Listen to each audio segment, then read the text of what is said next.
Alright, let's go ahead and boot the game up here. That's weird. Everything's just a white screen. Maybe the game's broken or something. Oh no! Oh god! Oh god! The Unfinished Swan is a story about a boy named Monroe. His mom was a painter, but she never finished the paintings that she worked on, and she had quite a few of them when she died. So when Monroe was sent to the orphanage, he got to take one painting with him. He chose one that was of a unfinished swan. Wow, I wonder why the game's called that. But one night the swan disappeared from its painting, so Monroe has to go after it with his magical silver paintbrush. The game begins exactly how I joked about at the start of the video. You're in a completely white room with nothing to do until you start to throw out some of your magical paintballs that will begin to coat the walls, ceiling, and floor around you. And eventually, after you get some paint down, you start to form the hallways and ways to proceed forward in this game. This was really cool when I figured out what it was doing. Again, I came in completely blind, no idea what this was going to be. We push our way through the hallways, and eventually, kinda apropos of nothing, we eventually realize that we're actually walking down some sort of trail with a fence to our side and trees all around us. And we know that we're hot on that swan's trail when we come across some of its footprints, which is what we'll be using to track it all the way through this game. We also see some other local wildlife. No geese though. If I call that swan a goose later on, I know it's a swan. Just listen, alright? We also eventually come to a bridge that allows us to cross that water that was previously blocking us off. Though it really wouldn't let me hop into the water. I did try. And as we keep moving forward, we come through some sort of archway and then we find a weird head with a crown on it. Maybe that'll come up later. In addition to the golden crown standing out from before, we also start to see some different elements of animals standing out that are gold instead of white like everything else. So we can kind of use these as a method for moving around and finding our way through this next area. I'm not sure what the deal is with all of the animals. Maybe it's related to the paintings that were at the beginning of the game, but I don't know. It's cool. I like pigs and chickens and unicorns and stuff. It's all neat. This area is also where we find our first of the balloons. The balloons are the hidden collectibles in this game that you just have to hit with a ball of paint and then you collect them. We're going to need to grab all of these throughout the story, obviously, and actually you can cash them in on the main menu for some cool upgrades, but I didn't realize that until the post game, so this is going to be all pretty basic. And I just want to take a moment to appreciate how cool the art of this game is. In this section with all of this black and white where we're throwing it basically wherever, but we get the general vibe of what this room looks like, I think that it looks really, really neat. We continue following the tracks and we find a little symbol that seems pretty familiar. Wonder where I've seen that before. But even beyond that, we find our first text box. These text boxes are the other collectible in the game, and they tell the story of the king. The king is the almighty figure who designed all of the levels that we're going to be going through, and in this text box we learn that he couldn't find a color good enough for his garden, so he left it all white. We continue down a hallway where we accidentally drop into a pit and get our first actual sighting of the goose. The chase is on. Then we get our next bit of text. All of the subjects of the king got tired of all of the white and started painting over the king's designs, which made him quite unhappy, so he started adding shadows to all of the areas of the kingdom. And we get our first look at those shadows when we start to move into this little weird aquarium area. We can actually tell the difference between the floors and the walls now. This is crazy. We also catch a quick glance at this absolute unit swimming through the water. Can't wait for the boss fight later. Emerging from the aquarium, we come up to the king's first castle. And what castle would be complete without its absolutely giant maze out in front of it?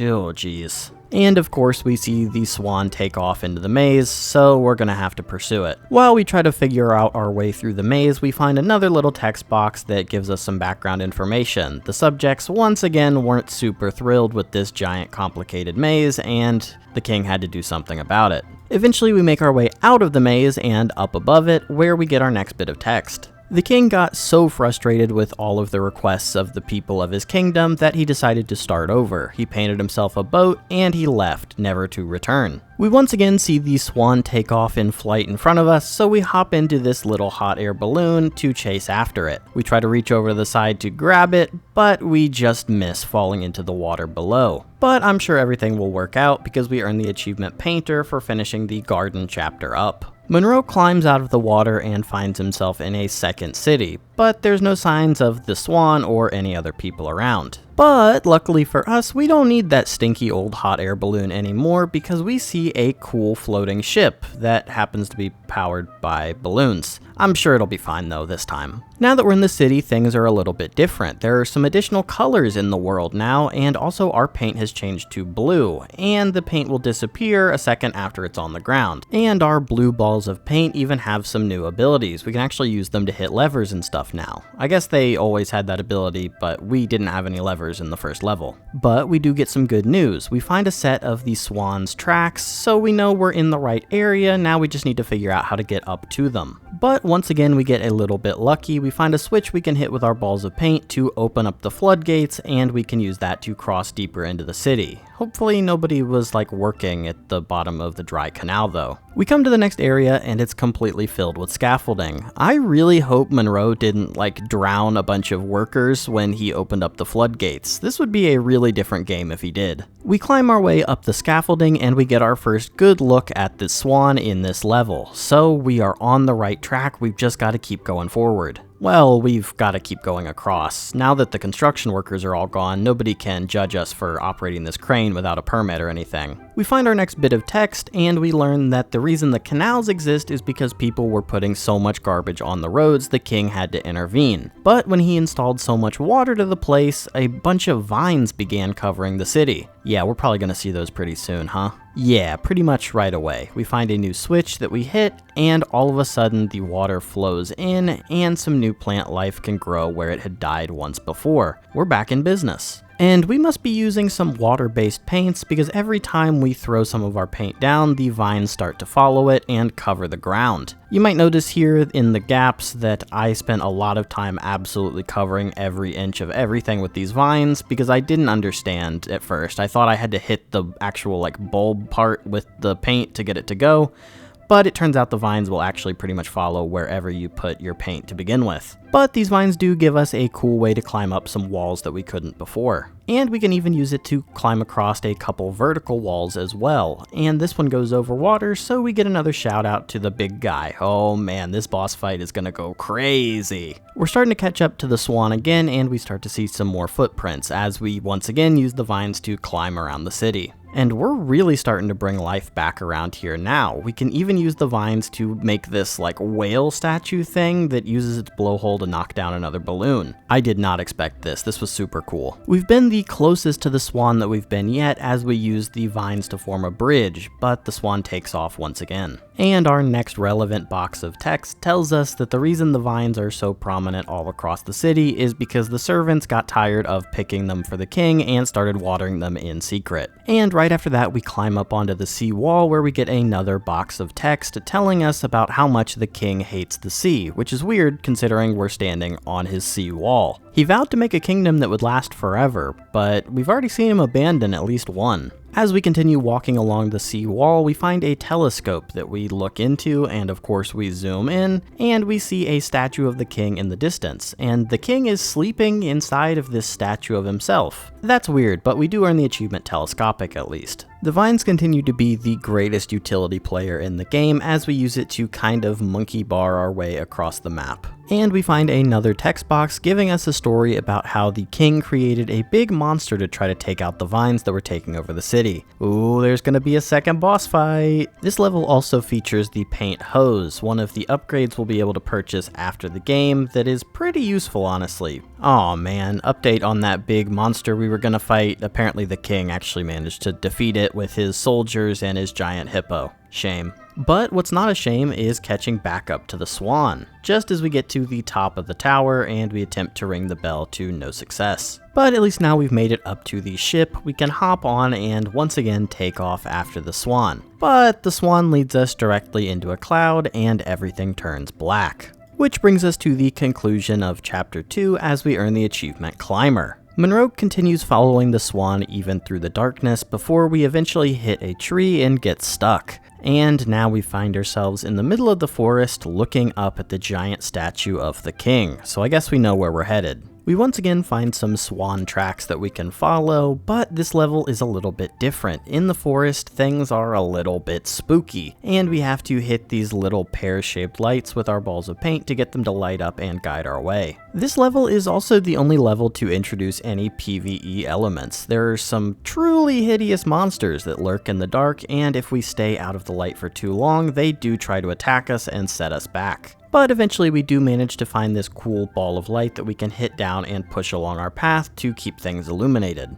We get the ball rolling, but we hit a big hill and the ball rapidly rolls down towards the river. And I really liked this part of the game. I don't really know what it was, but we have the ball of light floating down the river, and we need to stay close on the bank to keep the monsters at bay with the light powers. And if the ball gets stuck, we just need to hit it with some paint to move it out. Upon arriving at the island, the king decided he was tired of building kingdoms and dealing with subjects, so he decided to settle down here, starting with building his first house. And of course, just like everything else, once the king had decided to settle down, he decided to paint himself a wife, and he just happened to make a female version of himself. After seeing that, we hop into a weird house flipper Sims type style game mode. So in this area we still have our balls of paint, but we actually get some additional powers where we can continue to use the paint to draw different size boxes that we can use to make staircases. It just so happens that the king's ultimately designed house was missing a staircase out front, so we can use our new powers to construct that. And once we hop back through the portal and return to the original world, we can use those staircases we constructed in the other world to get inside the house. The king began working tirelessly to paint different gifts for his new wife. But the only one that she really ever kept and liked was a little silver paintbrush, the same kind that Monroe uses. The king continued to work on making improvements to the house, never ceasing with his constant painting. And after 5 months, he learns that his new bride is actually pregnant.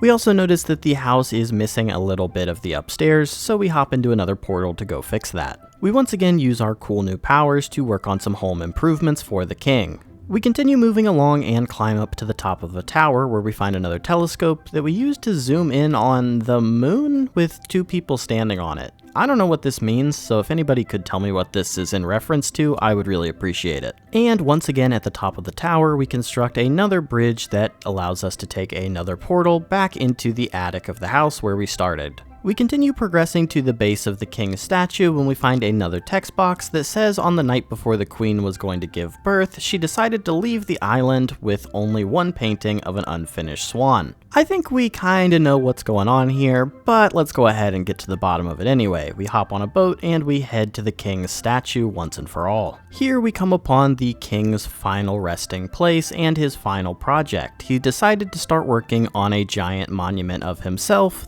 but his powers began to fail while he was constructing it. Once the king's powers started to fail, he decided to go to sleep, but he couldn't even finish his own dreams, so he's been stuck here ever since. We also earn our 4th achievement, Page Turner, for finding all of the text boxes. The king's defenses are actually pretty flimsy, being guarded by just 1 lemon, so we knock that out and begin our ascent once again. This bit gets a little weird and includes us floating up to the top of the tower using a table that's being buoyed by some galaxies and stars and stuff, or maybe it's just water reflecting the sky, I'm not really sure. We once again get really close to the Unfinished Swan and we begin to operate another crane illegally. When will Monroe learn? But this crane actually serves a pretty important purpose as it allows us to get access to the king's skull. We climb up inside and we find that the king is sleeping, but when the door slams closed behind us, the king is awake. And we finish the 3rd chapter and we earn the achievement Night Owl. When the king wakes up, he refers to us as the boy from the dream that was walking around destroying all of his beautiful creations. And he does the natural thing that all old kings do. He takes this opportunity to tell us his life story with a massive flashback. We start off in the king's old house, but eventually we make our way outside and we see a very familiar sight.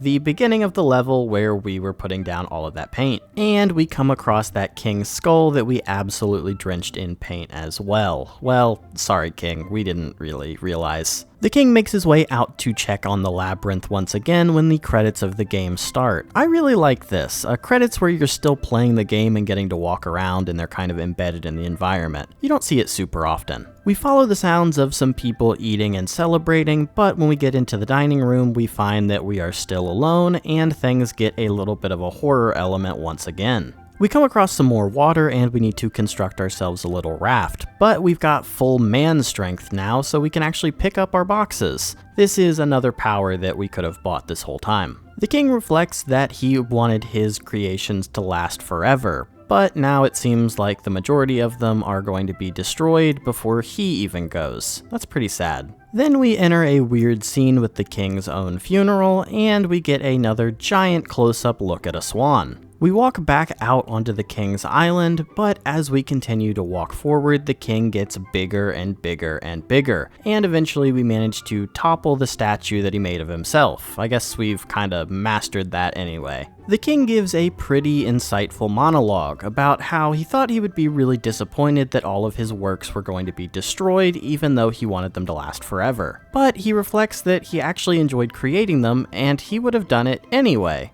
So this really all was for something. But now all of his things are destroyed and we've shown up.